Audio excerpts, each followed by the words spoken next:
نحمده ونستعينه ونستهديه ونستغفره ونعوذ بالله من شرور أنفسنا وسيئات أعمالنا. من يهده الله فلا مضل له ومن يضلل فلا هادي له. أشهد أن لا إله إلا الله وحده لا شريك له، جل عن الشبيه والمثيل والند والنظير. وأشهد أن محمدا عبده ونبيه ورسوله وأمينه على وحيه، وبلغ الرسالة وأدى الأمانة ونصح الأمة وسلم تسليما كثيرا برحمتك يا أرحم الراحمين.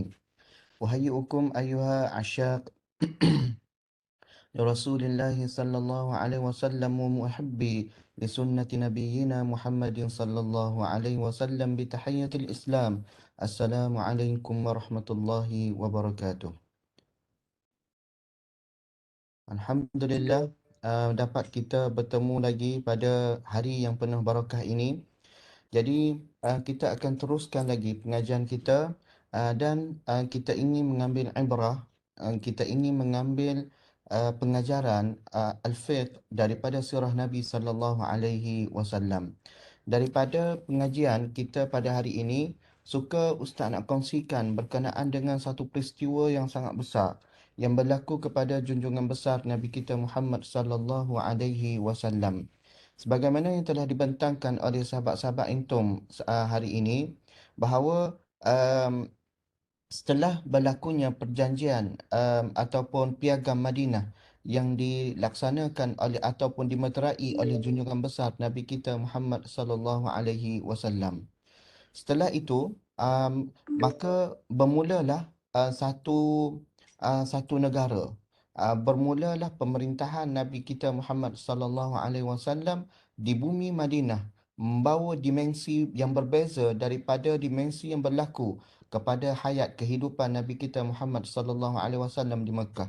Di mana di Mekah Nabi dihina, Nabi diperkecilkan, Nabi dibuli dan sebagainya. Manakala apabila berada di Madinah, Nabi telah disanjung, diangkat untuk menjadi ketua, untuk menjadi raja, untuk menjadi presiden bagi bumi yang baru yang diberkati oleh Allah Subhanahu wa taala. Orang kafir Quraisy walaupun sudah berjauhan dengan Rasulullah sallallahu alaihi wasallam, di mana jaraknya lebih kurang 500 kilometer, dan jarak ini adalah sangat jauh jika kita nak dibandingkan dengan jarak hari ini, di mana suatu masa dahulu tak ada kapal terbang, tak ada helikopter, tak ada lori, tak ada bah, tak ada kereta untuk bergerak di antara satu sama lain, di mana Nabi sallallahu alaihi wasallam dah tak usik apa-apa dah berkenaan dengan orang kafir Quraisy ini. Tetapi orang kafir Quraisy ini mengambil kesempatan di atas apa yang dilakukan oleh orang Islam, di mana mereka ini kafir Quraisy telah merompak harta milik orang Islam yang telah berhijrah ke Madinah, lalu mereka jadikan sebagai modal perniagaan mereka. Apabila hal ini diketahui oleh orang Islam, oleh umat Islam, oleh sahabat Nabi Ridwanullahi alaihim, oleh para muhajirin dan juga Nabi kita Muhammad sallallahu alaihi wasallam, maka Rasulullah sallallahu alaihi wasallam nak balik, orang muhajirin nak tuntut balik harta yang telah dicerobohi oleh orang kafir Quraisy itu. Lalu berlakulah perang Badar. Perang Badar di mana Nabi dan para muhajirun serta orang Al-Ansar, orang Ansar tolong orang muhajirin untuk dapatkan kembali harta yang telah ditinggalkan, harta yang telah dirompak oleh orang kafir Quraisy di Mekah. Sebaliknya, berlaku satu peperangan yang pertama di mana tentera kafir Quraisy ini datang seramai lebih daripada 1,000 orang untuk mengalahkan tentera Islam yang ketika itu Nabi sallallahu alaihi wasallam tidak membawa persediaan apa-apa pun untuk berjihad. Tidak uh, ada persiapan pun untuk berperang dengan orang kafir Quraisy. Kerana apa? Kerana Nabi sallallahu alaihi wasallam bersiap sedia hanyalah untuk sekat hasil dagangan yang dibawa oleh Abu Sufyan yang tidak mempunyai tentera ataupun kelengkapan tentera yang cukup. Apabila datang orang kafir Quraisy selama 1,000 orang, tentera Islam dan juga Nabi sallallahu alaihi wasallam berperang dengan apa yang ada. Badar merupakan satu tempat yang agak jauh daripada Madinah, kira-kira 100 kilometer. Jadi nak balik semula ke Madinah mengambil masa yang sangat panjang pada ketika itu. Jadi menyebabkan ada sebahagian tentera Islam, sahabat Ridwanullahi alaihim, sahabat Nabi sallallahu alaihi wasallam berperang menggunakan pelepah kurma. Pelepah kurma yang lembut tu dijadikan sebagai pedang. Kerana apa? Kerana tidak ada persediaan, tidak ada alatan untuk menghadapi orang kafir Quraisy yang siap dengan kelengkapan perang, dengan kuda perang, dengan pakaian perang dan juga senjata yang cukup uh, yang cukup lengkap untuk mengalahkan tentera Nabi sallallahu alaihi wasallam. Tetapi kemenangan ini adalah daripada Allah Subhanahu wa taala, bukannya atas ikhtiar dan usaha manusia semata-mata, tetapi ia adalah izin dan juga kehendak Allah Subhanahu wa taala, dan akhirnya Allah taala telah bantu Nabi kita Muhammad sallallahu alaihi wasallam dan juga para sahabat yang ikhlas membantu Nabi sallallahu alaihi wasallam untuk mengangkat agama Allah, kalimah Allah di tempat yang paling tinggi, dan akhirnya Nabi kita tentera Islam mendapat kemenangan hasil daripada pertolongan malaikat dan juga an-nasru minallahi ta'ala. Setelah itu, orang kafir Quraisy walaupun duduk berjauhan dengan orang Islam, dengan Nabi sallallahu alaihi wasallam, sifat dengki, sifat amarah, sifat hasad, sifat marah mereka kepada umat Islam itu tidak luntur. Di mana mereka walaupun berjauhan, mereka masih lagi berdendam dengan Nabi sallallahu alaihi wasallam, sedangkan Nabi tak buat apa-apa pun kepada mereka, dan akhirnya mereka datang untuk menyerang tentera Islam, untuk menyerang Nabi sallallahu alaihi wasallam di bumi Madinah, yang ketika itu Nabi barulah beberapa tahun baru saja mengasaskan negara, masih belum mempunyai ekonomi yang kukuh untuk pembelanjaan bagi senjata dan sebagainya. Akhirnya mereka telah datang dan berlakulah perang kedua dalam Islam yang dikenali sebagai perang Uhud. Jadi pada hari ini Ustaz tak nak sentuh panjang berkenaan dengan perang Uhud, kerana Ustaz dah tengok pembentangan daripada sahabat Antum bahawa perang Uhud ini telah dijelaskan dengan baik oleh sahabat-sahabat Antum, dan kita semua dapat tahu dah, mengetahui dengan sangat jelas berkenaan dengan peristiwa yang berlaku kepada Nabi kita Muhammad sallallahu alaihi wasallam, iaitu peperangan Uhud yang berlaku di bumi Madinah Al-Munawwarah. Dan hasil daripada perang Uhud ini telah kita ketahui bahawa ia boleh dikatakan bahawa peperangan yang nak dikatakan bahawa adakah peperangan Nabi sallallahu alaihi wasallam ini seri, ataupun peperangan ini dimenangi oleh orang kafir Quraisy, ataupun peperangan ini dimenangi oleh tentera Islam. Jadi, setelah berlaku peperangan Uhud di antara tentera Islam dan juga tentera kafir, dalam pusingan pertama peperangan ini telah dimenangi oleh Nabi kita, tentera Muslimin.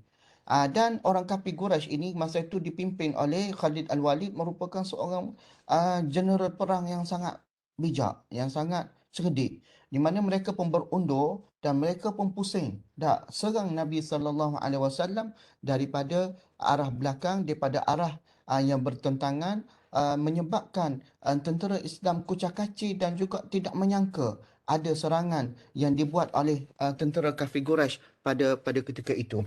Maka dalam keadaan kelang kabut, dalam keadaan yang sangat tidak disangka ini, tentera kafir Quraisy ini telah menguasai peperangan, menyebabkan Nabi sallallahu alaihi wasallam terpaksa berundur, dan Nabi sallallahu alaihi wasallam terjatuh dalam satu lubang di Jabal Uhud, dan para sahabat itu menjadikan diri, ruh, jasad mereka itu sebagai benteng untuk mempertahankan Nabi kita Muhammad sallallahu alaihi wasallam.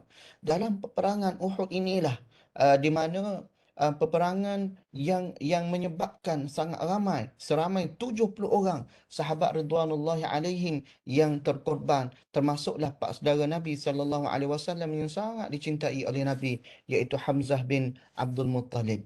Dalam peperangan ini Hamzah telah syahid bersama dengan rakan-rakan ataupun sahabat Nabi yang lain. Nabi sallallahu alaihi wasallam bukan sahaja jatuh bukan sahaja jatuh dalam lubang, malah para sahabat Ridwanullahi alaihim menjadikan diri mereka sebagai benteng, dan ada sahabat itu menjadikan anggota badan sahabat ini sebagai perisai untuk menyekat serangan daripada orang kafir Quraisy, hingga kan ada sahabat yang lumpuh tangannya. Kerana apa? Kerana mempertahankan jasad Nabi sallallahu alaihi wasallam. Ada sahabat badannya habis dilukai dengan anak panah. Kerana apa? Kerana sayangnya kepada Nabi kita Muhammad sallallahu alaihi wasallam. Biarlah mereka disakiti, biarlah jasad mereka disakiti, tetapi jasad Nabi sallallahu alaihi wasallam yang sangat disayangi, yang sangat disanjungi, tetap terjaga daripada perbuatan jahat musuh Islam pada ketika itu. Dalam peperangan Uhud ini, bahawa Nabi sallallahu alaihi wasallam cedera parah. Begitu juga apatah lagi para sahabat yang lain. Ada 70 orang yang syahid. Malah sangat ramai, majoriti sahabat Nabi sallallahu alaihi wasallam ketika itu adalah cedera parah. Maksud cedera parah ialah dalam keadaan terluka habis satu badan. Bukannya sekadar cedera kena satu peluru, tidak. Ada yang kena 9 tetakan. Ada yang kena sampai 20 tetakan di badan. Jadi termasuklah Nabi kita Muhammad sallallahu alaihi wasallam. Dalam perang Uhud ini, Nabi sallallahu alaihi wasallam dilukai, hingga kan orang kafir ni tetap kepala Nabi sallallahu alaihi wasallam, menyebabkan topi besi Nabi sallallahu alaihi wasallam masuk dalam pipi. Ni topi besi, bukan topi keledar, bukannya topi cap, topi apa, topi capai dan sebagainya, tidak. Tetapi ini adalah topi besi. Topi besi yang besinya sangat tebal, yang sangat keras, masuk dalam pipi, dalam jasad Nabi sallallahu alaihi wasallam. Sahabat Nabi Ridwanullahi alaihim cuba cabut besi yang tertusuk masuk dalam pipi Rasulullah sallallahu alaihi wasallam, tapi tak mampu dicabut dengan tangan, menyebabkan sahabat ni cabut dengan gigi, ambil dengan gigi, dan akhirnya patah habis gigi sahabat ni dan dapat dikeluarkan besi tersebut. Sahabat tak kisah, biarlah hilang gigi, biarlah hilang tangan, biarlah hilang badan, biarlah hilang nyawa sekalipun, tak apa, asalkan Nabi kita Muhammad sallallahu alaihi wasallam selamat. Inilah kecintaan yang luar biasa yang ditunjukkan oleh para sahabat Ridwanullahi alaihim terhadap Nabi kita Muhammad sallallahu alaihi wasallam, yang menjadi pedoman dan juga tauladan buat kita. Jadi kita ni jangan sekadar menyebutkan bahawa saya sayang Rasulullah, saya cinta Rasulullah, saya beriman kepada Rasulullah sallallahu alaihi wasallam sekadar mulut sahaja, tetapi tidak pernah dibuktikan dengan perbuatan. Sejauh mana adakah perbuatan kita ini menunjukkan bahawa kita itu sayang dan cinta kepada Rasulullah sallallahu alaihi wasallam? Sama-sama kita muhasabah. Banyak mana kita berselawat kepada Rasulullah sallallahu alaihi wasallam. Andai kata kita rasa bahawa kita ni sayang sangat kepada Rasulullah, banyak mana kita mengamalkan sunnah Nabi sallallahu alaihi wasallam dalam kehidupan kita. Sedangkan kita bertasyahud dan juga kita berapa berikrar sungguh bahawa kita beriman kepada Rasulullah sallallahu alaihi wasallam. Banyak mana kita menjadikan hadis dan juga Quran itu sebagai hujah dalam kehidupan kita. Andainya selain daripada hujah Nabi dan juga dipinggirkan hujah Nabi dan juga Al-Quran dalam kehidupan kita, adakah layak kita berkata bahawa aku beriman kepada Rasulullah sallallahu alaihi wasallam, Nabi Muhammad sallallahu alaihi wasallam, sedangkan para sahabat dahulu mengorbankan segala-galanya. Kita ini hanyalah minta untuk korbankan masa, untuk korbankan tenaga, untuk korbankan sedikit ego kita, untuk mendahulukan, untuk memuliakan, mengutamakan kalam Rasulullah sallallahu alaihi wasallam lebih daripada kalam nafsu kita, kalam manusia dan juga makhluk yang lain. Jadi, Ustaz nak kongsikan di sini berkenaan dengan satu peristiwa lagi yang berlaku selepas daripada peristiwa Uhud ini. Semua telah tahu bahawa dalam peperangan ini orang kafir Quraisy belum lagi mendapat kemenangan. Mereka telah berundur. belum sempat mereka betul-betul mengalahkan Rasulullah. Disebabkan apa? Disebabkan mereka telah terdengar bahawa Nabi kita Muhammad sallallahu alaihi wasallam telah syahid, telah gugur, lalu mereka kata mereka telah menang, lalu mereka pun lari ataupun berundur daripada Bukit Uhud. Peristiwa ni berlaku pada waktu siang. Pada malamnya, um, ada satu lagi peristiwa yang Allah Subhanahu Wa Taala sebutkan, tentang satu kumpulan manusia yang keimanan mereka tidak boleh dipertikaikan. Iaitu apa dia? Di mana Allah Subhanahu Wa Taala menceritakan bahawa ada orang yang tidak peduli pun dengan sakit, dengan luka, dengan kecederaan yang dialami di saat menerima panggilan daripada Allah Subhanahu Wa Taala, panggilan Rasulullah sallallahu alaihi wasallam, mereka akan datang walaupun mereka dalam keadaan sakit. Apakah peperangan tersebut? Peperangan tersebut dikenali sebagai peperangan Hamra'ul Asad. Peperangan Hamra'ul Asad. Peperangan Hamra'ul Asad ini berlaku setelah kekalahan ataupun setelah um, berlakunya Perang Uhud. Hari ini berlaku Perang Uhud, esok adalah Hamra'ul Asad. Di mana dalam Perang Uhud ini, 70 orang sahabat yang mulia telah syahid. Kaum musyrikin telah berjaya memperandakan kekuatan kaum muslimin. Di saat itu Nabi SAW sangat takut, di mana orang musyrikin telah bergerak berundur. Jadi orang Madinah, tentera Islam masa tu hampir lumpuh sepenuhnya. Nabi SAW takut sekiranya hal ini diketahui oleh orang kafir Quraisy, lalu mereka pun datang kembali masuk ke bumi Madinah dan bunuh semua wanita, semua anak-anak, semua ad-du'afa, semua yang ada dalam Madinah, lalu mereka kuasai, mereka takluki. Inilah yang dibimbangi oleh Rasulullah sallallahu alaihi wasallam akan berlaku hal tersebut, menyebabkan bumi Madinah yang diasaskan oleh Rasulullah akan hancur, dirampas ditakluk oleh orang kafir Quraisy la'anahumullah. Jadi setelah menunaikan salat subuh bersama para sahabat, dalam masa tu sebahagian Nabi sallallahu alaihi wasallam sendiri, bukan sahabat sahaja, Nabi sallallahu alaihi wasallam masa tu masih lagi berdarah muka Nabi. Badan masih lagi dibaluti dengan luka. Lalu Nabi SAW arahkan, Ya Bilal, Ya Bilal, azan, azan. Umumkan kepada para sahabat yang semalam berperang, hari ini kena pakaikan balik pakaian perang untuk kita mengejar kaum musyrikin Mekah yang telah berundur dalam peperangan semalam. Antum semua boleh bayang tak? Dalam keadaan ada yang putus tangan, ada yang putus kaki, ada yang cedera di perut, ada yang cedera di muka Nabi kita Muhammad sallallahu alaihi wasallam, ada yang cedera di kaki. Mereka itu apabila mendengar sahaja bahawa perintah Nabi sallallahu alaihi wasallam, kita tengok apa respon. Dan kita hari ini apabila diajak untuk kembali kepada sunnah Nabi sallallahu alaihi wasallam, apa respon kita? Apa tidak balas kita? Tidak balas kita kata, itu ada khilaf, itu ada hadis yang lain, itu adalah pendapat yang tidak popular. Sedangkan ia adalah hadis Nabi sallallahu alaihi wasallam. Kita akan bagi banyak alasan untuk mempraktikkan sunnah Nabi ataupun hadis Nabi dalam kehidupan kita. Itu tidak berlaku kepada sahabat. Apabila sahabat dalam keadaan luka yang parah, dalam keadaan yang sangat kritikal, apabila diseru sahaja untuk berjihad, untuk pakai kembali pakaian perang, walaupun mereka dalam keadaan luka parah, apa responnya?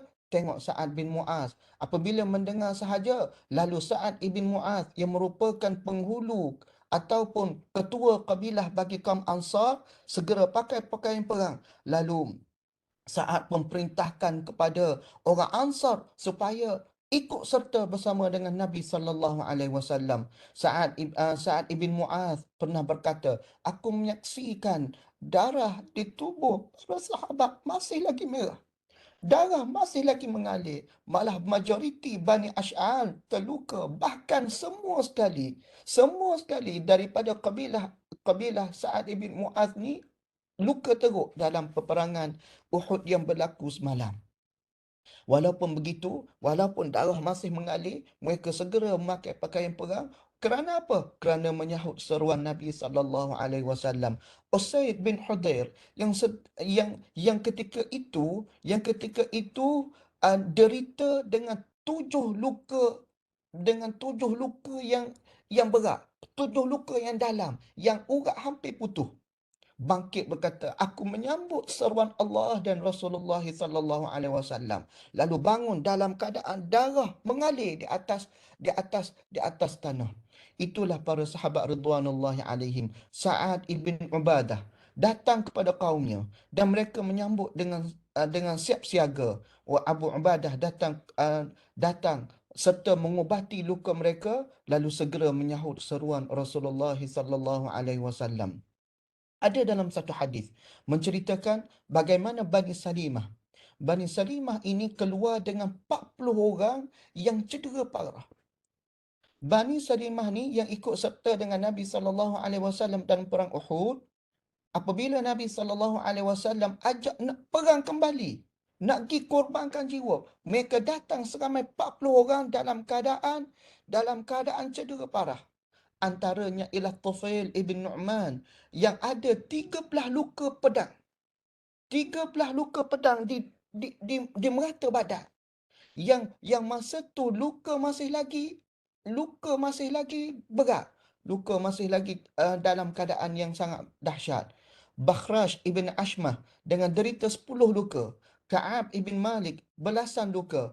Qutbah bin Amir ada 9 luka. Mereka berkumpul secara bersaf, berkumpul dalam keadaan bersiap sedia untuk menghadapi Rasulullah sallallahu alaihi wasallam dengan memegang pedang dan juga perisai. Ketika mana Rasulullah sallallahu alaihi wasallam melihat mereka, ketika mana Rasulullah sallallahu alaihi wasallam melihat mereka dalam keadaan bersiap sedia untuk korbankan jiwa dalam keadaan luka parah ini, lalu Rasulullah sallallahu alaihi wasallam pun menangis.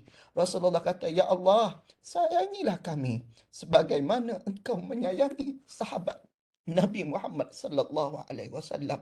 Nabi menangis melihat pengorbanan yang ditunjukkan oleh sahabat Nabi Ridwanullahi alaihim. Al-Waqidi menceritakan tentang manusia-manusia hebat ini berkenaan dengan Abdullah bin Sahal dan Rafi' bin Sahal bin Abdul Ash'al. Mana dua orang ini dalam keadaan luka yang sangat serius. Malah tak boleh nak berjalan. Luka yang sangat parah. Ada yang mengatakan bahawa kaki terpotong dan juga kaki tak berfungsi dah. Lalu apabila mendengar seruan Nabi sallallahu alaihi wasallam, mereka bertanya, bagaimana kita nak pergi ni? Kita dalam keadaan luka. Kita dalam keadaan cedera. Kita berjalan sangat lambat ni. Luka masih lagi, darah masih lagi mengalir. Lalu mereka berkata, tidak boleh kita bagi alasan kepada Rasulullah. Selagi mana nyawa dikandung badan, maka hendaklah kita sama-sama mengikuti Rasulullah sallallahu alaihi wasallam. Rasulullah sallallahu alaihi wasallam pun cedera. Apatah lagi kita ni, Nabi makhluk yang paling dicintai. Kita ni cedera kita ni apalah sangat nak dibandingkan dengan kecederaan Nabi sallallahu alaihi wasallam. Dikatakan bahawa mereka berdua berjalan seiring, berdua, dan ditinggalkan oleh tentera yang ramai. Kenapa? Kerana mereka jalan slow. Akhirnya ada salah seorang rebah. Lalu mereka pun pikul, dukung. Sedangkan yang dukung tu pun cedera parah juga. Yang pertama tadi dah tak larat sangat. Akhirnya yang dikandung tu pula dukung pula sahabat yang kedua. Mula-mula Abdullah dukung Rafi'. Kemudian Rafi' pula dukung Abdullah. Hingga kan apabila pada waktu malam mereka sampai, lalu Rasulullah sallallahu alaihi wasallam sangat terharu melihat dengan apa yang berlaku pada sahabat Nabi sallallahu alaihi wasallam. Lalu Nabi keluar bersama mereka dalam keadaan kondisi cedera sangat sangat kritikal. Tubuh para sahabat masa itu adalah sangat sangat sangat memilukan. Tetapi para sahabat Tapi Nabi sallallahu alaihi wasallam terpaksa korbankan Mereka ini kerana apa? Kerana bimbang. Keadaan negara, negara lebih lebih utama daripada nyawa. Mempertahankan negara lebih utama. Ada harta benda, ada anak isteri dalam perlu dipertahankan oleh tentera Islam, dan akhirnya mereka sampai di satu tempat namanya Hamraul Asad dengan bekalan yang ada, dengan pertolongan oleh Allah Subhanahu wa taala.